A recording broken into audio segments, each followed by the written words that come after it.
distinguished representative of international organizations, ladies and gentlemen. My name is Paulina Rodriguez, and today I have the honor of presenting the judgment of the International Court of Justice in the case of concerning sovereignty over Pulau Lejutan and Pulau Sipadan between Indonesia and Malaysia. This case concerned a territorial dispute over two islands located in Sulawesi, namely Pulau Lejutan and Pulau Sipadan. After years of diplomatic negotiations failed to resolve the matter, Indonesia and Malaysia jointly agreed to submit the dispute to the International Court of Justice.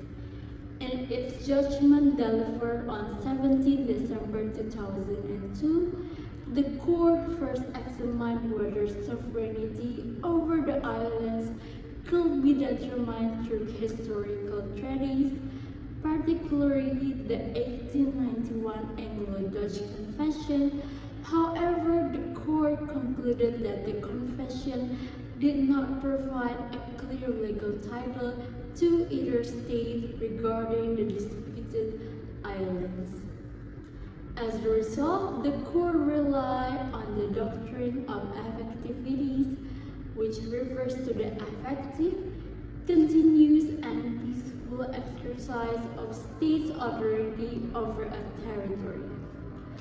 The court found that Britain, as the predecessor of Malaysia, had demonstrated effective administration through several governmental acts, including turtle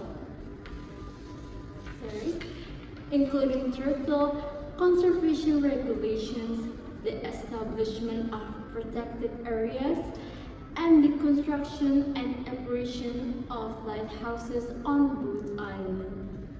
In contrast, the court considered that the evidence presented by Indonesia did not establish a comparable level of continuous governmental authority over Pulau Lejutan and Pulau Sipadan.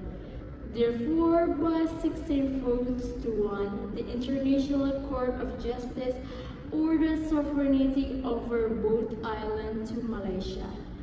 This judgment remains one of the most significant precedents in international law, demonstrating that where historical title is inconclusive, effective administration and the actual exercise of state authority may become the decisive factors in determining territorial sovereignty. Thank you for your attention.